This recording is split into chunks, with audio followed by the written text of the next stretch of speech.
Alors moi je suis autodidacte à 100%, donc j'ai jamais eu la chance de faire une école de dessin, donc j'ai appris vraiment sur le tas, donc j'ai commencé en auto-éducation.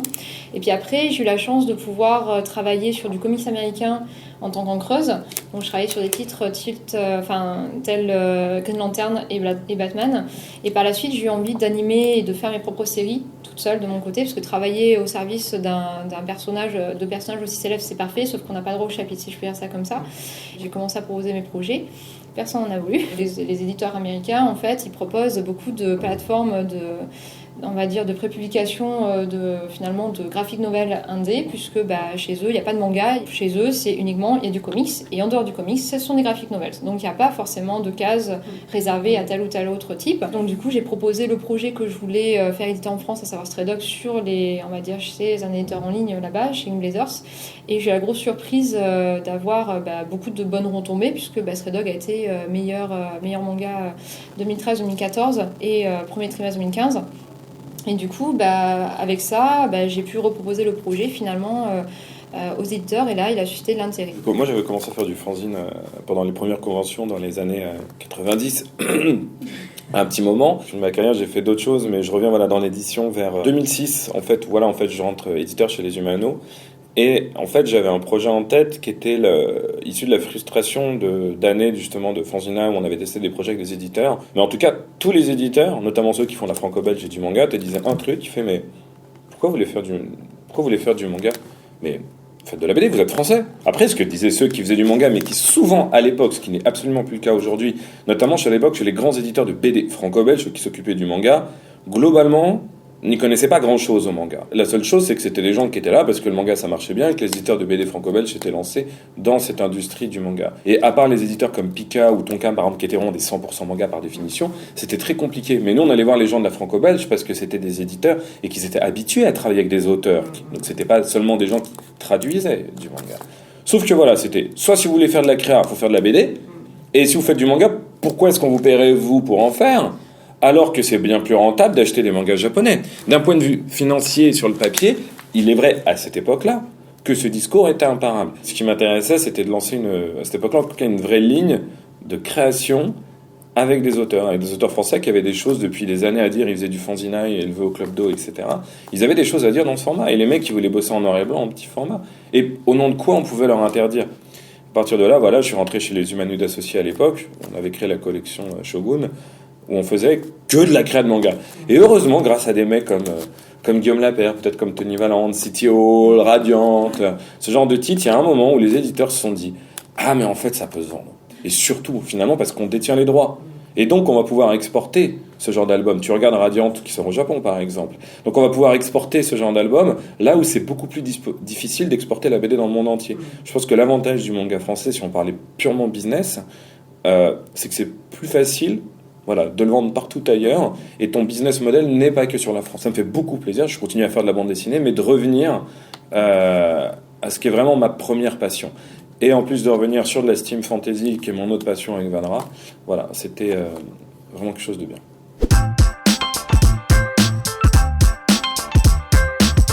Moi, je suis quelqu'un qui fait, donc comme Enzo a dit, de la Steam Fantasy, c'est-à-dire que... Gothico Steam Fantasy, si tu te fais un job, tu vois. Disons que à chaque fois je mets en place mes histoires dans un courant historique existant, qui a existé, à savoir le gothique ou le steampunk, au niveau duquel je rattache un côté fantaisique mais qui est pris dans le folklore, toute culture confondue. Ça peut autant être du folklore européen, comme à un moment donné sur une de mes séries Neveren où j'illustre les contes de Grimm, etc. à ce niveau-là, comme ça peut être donc sur Ayakashi, au niveau duquel je mets en scène du folklore japonais pur et dur, comme ça peut être également sur Stray Dogs, qui est un titre aussi chez Glénat, où là j'illustre du folklore français pur et dur, qui est la bête du Gévaudan. Donc du coup je base toutes mes histoires sur quelque chose qui est existant, ou du moins qui a été relaté dans certaines civilisations, ou du moins culture, pour la partie existante encore en ce moment.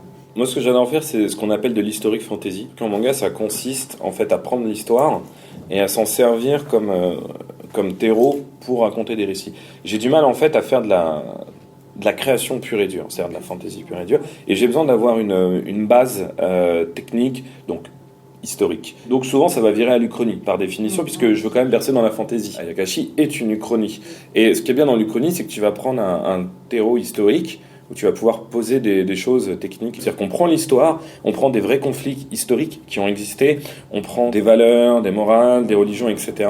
et on va les transformer façon fantasy pour donner notre point de vue sur le sujet. Et c'est ça que je trouve passionnant en termes d'influence.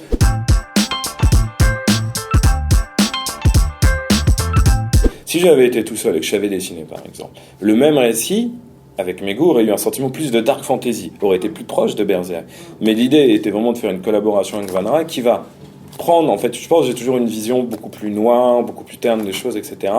Et elle va ramener vers son style d'écriture, et c'est ce que je voulais aussi, et c'est pour ça qu'on fait ça ensemble, qui va aboutir à autre chose. Et je pense que c'est tout ça l'intérêt du truc. C'est, je pense qu'au début, moi, je vais avoir une vision Berserk des choses, et le résultat va être une vision à la croisée des chemins et plus. Innovante. Voilà. Mais c'est pour ça qu'on le fait ensemble. Je voulais faire Berserk, je le ferai pas avec Vanra. C'est parce qu'il y a Berserk au début, dans mes influences, qu'on va avoir un récit qui n'aurait pas été non plus le récit, je pense, que tu aurais fait toute seule si tu étais toute seule. Je suis assez compliquée dans ce sens-là, parce que je ne travaille que sur des projets qui me plaisent. Comme je suis autodidacte, je prends énormément de temps par illustration. J'ai un style qui fait que je charge énormément en détail, donc du coup, ça rajoute du temps. Et d'autre part, comme je sais absolument pas me servir de l'outil internet, du coup, ou l'outil numérique, du coup, je fais tout à la main. Donc une illustration, par exemple, couleur, comme celle qu'il y a derrière pour la couverture d'Ayakashi, ça me prend environ 4 à 5 jours de travail. Alors qu'une planche de BD, donc ça va dépendre la planche de manga qui est en question, mais ça peut me prendre entre 4 heures et 8 heures de travail. Après, tout dépend de la planche, tout dépend de la série. Des fois, j'ai une vision très précise d'une scène, et tant que la scène ne sort pas, je passerai pas à la planche d'après. Dans Ayakashi, il y a une page qui, à un moment donné, m'a pris 2 jours de travail, juste pour arriver à faire une case. Donc, voilà, celle-ci, où ça m'a pris 2 jours, parce que je voulais vraiment mettre une position de main particulière, parce que les scènes de combat dans Ayakashi, je voulais vraiment associer à chaque personnage un style de combat, un armement qui lui est propre, afin que chaque personnage ait son identité, même jusque-là.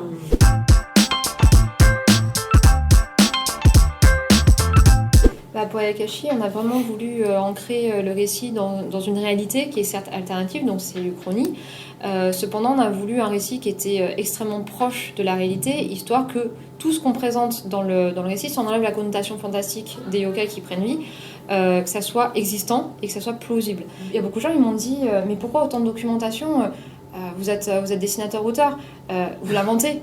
Oui, mais on ne connaît pas tout, on n'est pas, on va dire, on n'a pas des connaissances sur tout ce qui existe. Et pour ça, du coup, même pour ces arts martiaux-là, et ces capacités de close combat, il me fallait finalement de la documentation. Donc, on fait une uchronie, mais pour réussir une uchronie, il faut savoir ce qui s'est passé avant l'uchronie, de manière très précise. Et il faut avoir le point d'ancrage du basculement de cette uchronie. Donc là, c'est la fameuse bataille en 1600 de Sekigahara, où les Tokugawa, dans la réalité, vont gagner, vont faire le shogunat Tokugawa. Et nous, on dit non, c'est les Toyotomi qui ont gagné. Notamment dans leur camp, il y avait le clan Shimazu, qui est un clan très puissant. Et dans notre histoire, comme la bataille était inversée, c'est eux qui ont gagné, mais il y a eu de la guerre civile au Japon. C'est des choses, en fait, si les Toyotomi avaient gagné, qui auraient pu vraiment se passer. C'est-à-dire d'avoir des 5 grands clans qui s'affrontent après pour la domination du Japon. Donc nous, on part sur cette hypothèse. Le clan Shimazu et les armes, voilà, les symboles, les signes du clan qui sont utilisés dans le récit, ça sort pas de nulle part. Même Quan, même le nom de Quan, c'est un pirate de la même époque qui, donc, au départ, c'est le même, c'est, comment ça s'appelle, le nom d'empreinte de Koxinga, finalement. C'est ça. Donc il y a plein de... Voilà, il y a plein de... En fait, il n'y a rien qui est au hasard, même les Ayakashi qui viennent de... c'est pas une mythologie au hasard, ça vient de mélange de shintoïsme, de bouddhisme de l'époque. Et je pense que cette conviction, toujours même en voulant faire du manga, d'aller puiser dans de la doc, d'être pointilleux sur l'histoire, etc., ça a une prise de tête typiquement française, faut être clair là-dessus. Et c'est le côté... C'est notre côté culturel dans ce manga.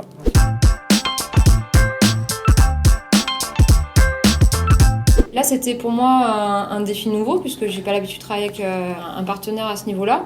Après, Ayakashi, au départ, c'est son bébé. C'est lui qui avait son idée à ce niveau-là. Et puis, bon, il me l'a proposé, parce que mon univers cadrait directement avec ce qu'il avait en tête à ce niveau-là. Après, du coup, il m'a laissé champ libre pour faire ce que je voulais à l'intérieur, parce que lui, il a une idée précise du scénario, et c'est son scénario, son idée originale. Par contre, moi, les personnages, je les considère pas comme mes personnages, je les considère comme mes enfants. L'aide, il me l'a apporté avec toute la documentation, parce que lui, il a fait toute la démarche des recherches historiques. Moi, j'ai fait la démarche de l'autre côté, de l'autre recherche, et puis il m'a apporté, on va dire, une idée originale qui était excellente, à laquelle je n'aurais jamais pensé de moi-même à faire. Alors, il faut savoir que quand on démarre, le scénariste, entre guillemets, c'est, à la fin, de toute façon, je suis qui est le dernier mot, c'est quand même le dessinateur. En toute logique, c'est comme un réal au cinéma. Non, mais c'est vrai. C'est logique, c'est son dessin qu'on va voir. Il faut être très clair là-dessus. Et de tout ce que j'ai pu faire, donc ça en manga, en BD, chaque relation avec un dessinateur est différente. Van Rast, tout de suite, comme moi je la rencontre à Mangazur, c'est une auteure complète, elle a son univers. Et vraiment, cette histoire a été créée en se disant...